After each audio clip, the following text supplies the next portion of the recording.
Ça marche. Coucou à tous, cette vidéo pour vous parler des crises d'angoisse, que ça fait un moment que on me le demande et que ça me trotte dans la tête, et c'est un sujet que je connais malheureusement trop bien, et voilà. Alors pour la petite histoire, je me rappellerai toujours une fois, il y a quelques années, où je faisais une crise d'angoisse. J'étais vraiment très mal, vraiment mal. J'étais désespérée, et à l'époque un petit peu mon réflexe qui est pas toujours, qui n'est plus le cas aujourd'hui, mais qui n'était pas terrible, et je remercie toutes mes amies qui m'ont écoutée. Donc à l'époque j'avais contacté une de mes amies que j'adore, qui se reconnaîtra sûrement, et j'étais très mal. Je lui disais oh là là, j'y arrive pas, je me sens pas bien, j'ai l'impression de pas avancer dans ma vie, de passer à côté de ma vie, enfin ça n'allait pas. Et je me rappellerai toujours, elle m'a dit écoute Catherine, c'est tellement mignonne. Rappelle-toi de ce que Eckhart Tolle disait dans son livre Le pouvoir du moment présent. Tu n'es pas tes émotions, tu es au-delà de cette tristesse, tu es au-delà de cette angoisse, tu es au-delà de tout ça. Et je me rappelle que sur le coup, je suis restée tellement frustrée parce que j'avais créé un petit peu des attentes, et c'est pas du tout ce que je m'attendais à entendre. Vous savez, c'est comme quand on appelle sa meilleure amie et qu'on voudrait qu'elle nous dise certaines choses, ou sa sœur. Enfin, moi c'était ma sœur aussi avant, et on attend certaines réponses et on nous donne pas cette réponse et on est un peu frustré. Et je me rappelle, j'étais restée frustrée en me disant mais oui, consciemment j'entends ce que tu me dis, mais inconsciemment, physiquement, ça me fait pas du bien parce que j'y arrive pas. Aujourd'hui je peux en rigoler heureusement, mais sur le coup je peux vraiment dire que je me sentais pas super bien, et j'en rigole et je la remercie parce que quelques temps après en fait ça a fait tilt ce qu'elle m'a dit, que je suis pas mes émotions, je suis pas cette angoisse, je suis pas cette tristesse. Et ça sera l'objet de mon enseignement aujourd'hui que j'espère va trouver une résonance en vous et vous faire du bien, surtout quand vous vous sentez vraiment pas bien, vous savez pas comment faire, et c'est quelque chose que j'ai connu tellement longtemps.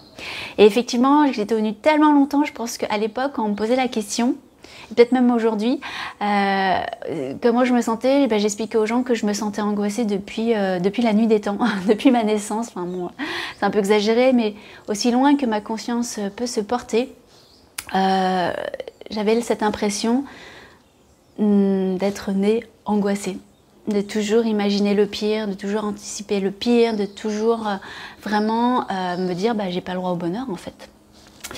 Donc vous pouvez déjà identifier la belle croyance limitante avec laquelle j'ai grandi en fait, et j'ai été élevée. Et bien sûr c'est des choses qu'on hérite de la société, qui fonctionne souvent de manière assez anxiogène. Il suffit d'allumer la télé et regarder les infos, et vous éteignez, et vous ne vous sentez pas forcément très rassuré, c'est plutôt anxiogène. Et puis bien sûr c'est des choses qui nous ont été transmises par nos parents, ils ont fait ce qu'ils ont pu avec ce qu'ils avaient. Quelquefois ils n'avaient pas grand chose, donc voilà, c'est ce qui est, et c'est quelque chose que j'ai vraiment conscientisé, puisque c'est ce sur quoi je travaille, les croyances limitantes, et c'est quelque chose qui serait en code heureusement. Et aujourd'hui c'est super de pouvoir se réveiller et vivre et être juste bien. Et ça c'est quelque chose, quand j'ai fait vraiment le travail sur moi, et surtout en coaching, je me rappellerai toujours le premier entretien avec ma coach, où elle m'a demandé « Catherine, pourquoi tu m'appelles, qu'est-ce que tu veux ?» Et je lui ai dit en anglais, je lui ai fait « Je veux juste me réveiller heureuse. » Ouais, je veux juste me réveiller heureuse.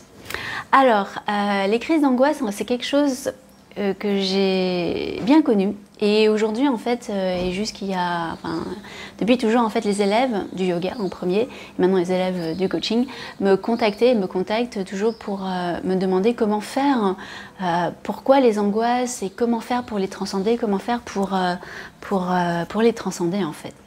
Alors, effectivement, les crises d'angoisse, à dire, peu importe les mots, parce que quelquefois les gens me disent ouais, c'est pas vraiment une crise, c'est de l'anxiété, c'est de la peur. Enfin, j'allais dire en gros, le résultat il est là, c'est qu'on sent pas bien. Même si de manière consciente, tout va bien. J'allais dire, on a un toit, on a de quoi vivre, de quoi manger. C'est pas le cas pour tout le monde, hein.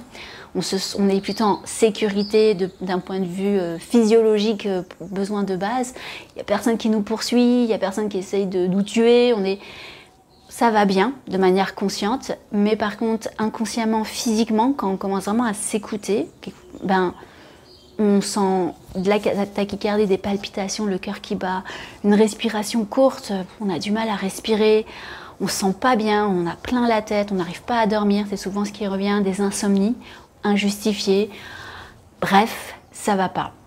Et ça, c'est quelque chose, quand on le vit, moi c'est une élève qui m'a appelé un soir, elle me dit « mais je comprends pas ce qui se passe ». Il y avait sa famille à côté, elle me contactait, elle savait pas comment gérer. Qui me dit « mais je comprends pas ce qui m'arrive ». Et on se sent très seul souvent quand on a ces angoisses, ce mal-être intérieur, on se sent seul parce qu'on se sent incompris. On a l'impression en fait que personne ne nous comprend et que tout le monde, comme mon ami me disait « mais Catherine, tu n'es pas tes émotions, désidentifie-toi ». Et bien pourtant moi j'étais à fond dedans et parce que j'étais à 100% identifiée à mes émotions et à mon mal-être. Donc j'étais devenue ce mal-être et cette émotion. Donc déjà, je dirais la première chose, c'est de respirer un bon coup et de se dire qu'on n'est pas seul à ressentir ces angoisses. Et moi, la première, ça m'arrive encore quelquefois aujourd'hui, et quand c'est le cas, bah, j'accueille ce qui est et j'accepte. Donc je dirais que ces angoisses, la première chose, c'est justement d'accepter. Parce qu'en fait, ces angoisses, souvent, et une chose que j'ai conscientisée, c'est une non-acceptation de ce qui est. C'est une non-acceptation de notre réalité. Parce que on est toujours, en fait, du fait de toutes ces croyances limitantes, du mode anxiogène sur lequel la société, notre éducation tourne, pour l'instant, c'est le cas malheureusement, on est toujours en mode qui-vive, on est toujours en mode défensif, qu'est-ce qui va se passer, en gros on imagine toujours le pire, c'est comme ça qu'on a été élevé. Donc forcément on peut pas être très détendu et forcément en fait cette angoisse elle est un peu lancinante, c'est un peu, je dis toujours le fond de la toile pour ceux qui font de la peinture, hein, comme si la toile par défaut elle est angoissée, angoissante, anxiogène. Donc forcément on aura beau rajouter des choses sympas dessus, qui a été mon cas, hein, déménager 10 000 fois, vivre dans 10 000 pays, changer de vie, changer de pays, changer de copain, la toile de fond elle est toujours angoissée.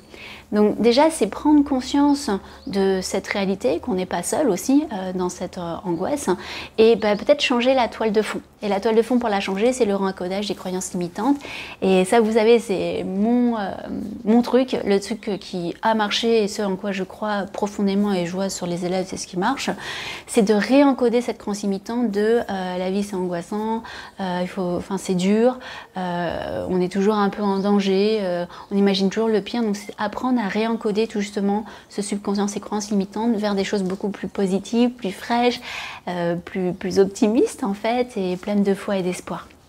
Ça, je vous promets, ça marche et ça aide puisque moi c'est ce qui a marché pour moi et ce qui m'a libérée tellement de ces angoisses et de ces peurs et de ces projections. Donc déjà le réencodage et l'acceptation de ce qui est. Par exemple, moi quand ça m'arrive d'avoir une crise d'angoisse, je dis ok, bon c'est là. Déjà je ne m'identifie pas à cette angoisse, cette émotion. Je sais que je suis au-delà de ça, mais c'est là. Je sais que j'ai grandi avec ça, donc j'ai l'habitude de cette vibration d'angoisse. C'est quelque chose à laquelle j'ai été addict pendant longtemps. Donc c'est un peu comme si j'étais en détox et je me dis ok. C'est là, mais c'est pas moi. Donc je l'accueille un peu avec légèreté, j'en rigole même, je rigole de moi. Et je mets beaucoup de légèreté, un peu un zoom out, je mets de la légèreté par rapport à ce que je ressens, à cette angoisse. Et je respire. Je respire sur le moment, toutes les techniques de respiration, j'ai mis plein de vidéos là-dessus, donc j'invite vraiment les élèves, c'est ce qu'on fait en yoga, donc j'invite vraiment à pratiquer avec moi, avec d'autres, à pratiquer la respiration, le retour au corps, au moment présent à travers la méditation, visualisation, c'est effectivement revenir à ce qui est. Donc c'est un muscle, ça se travaille et c'est comme les abdos, si on n'en a jamais fait, quand on redécouvre ou quand on découvre, c'est dans la répétition que la magie opère. Donc j'invite vraiment à reconnecter au moment présent, à accepter ce qui est à travers respiration, méditation, s'adonner à ses passions, le surf pour moi, les balades en forêt, les fous rires avec les amis, mon amoureux. Vraiment, tout ce qui fonctionne pour vous, qui vous permette de revenir à ce qui est au moment présent. Et tout le monde est différent. Il y en a pour qui ça sera coudre, cuisiner, faire la vaisselle, faire un gâteau pour offrir aux gens qu'on aime, aller surfer avec ses amis, aller surfer avec soi-même. Enfin, faire ce qu'on aime. Pour moi, ce sera dessiner, faire des cadeaux. C'est quelque chose que j'aime beaucoup, qui me fait du bien. Lire des messages d'amour. Donc, vraiment... je vous invite à reconnecter au moment présent, à vous désidentifier de cette émotion. Comme mon ami me l'avait dit à l'époque, on est au-delà de cette émotion, qu'on n'est pas seul aussi, qu'il n'y a pas de honte, parce que souvent les gens ont honte. Comme mon élève qui m'avait contactée à l'époque, elle dormait, il y avait sa famille à côté, et elle m'appelait moi parce qu'elle n'osait pas, elle par peur de les stresser, par peur de la honte, j'imagine, enfin plein de choses où on n'ose pas. Enfin moi c'était mon cas, c'est un peu, on a l'impression d'être un loser si on n'est pas bien et que tout va pas bien, parce que c'est pas bien de partager ses parts d'ombre ou d'être dans un petit peu comment on appelle ça, le déversement. Et on est bien d'accord, je ne fais pas non plus l'apologie du déversement, mais c'est juste l'acceptation vraiment de ces parts d'ombre en fait. Il n'y a pas de lumière sans ombre, a priori pour l'instant. Et l'acceptation de ces parts d'ombre et j'allais dire presque de les embraser, de les accepter, sans pour autant les utiliser comme excuses et s'identifier à elles pour finalement ne rien faire et juste s'enfoncer un petit peu plus dans ces angoisses. Donc, voilà un petit peu pour mes outils, acceptation, connexion au moment présent, gratitude pour ce qui est, pour avoir 2 bras, 2 jambes, pour avoir le soleil aujourd'hui, vivre sur cette île magnifique, gratitude.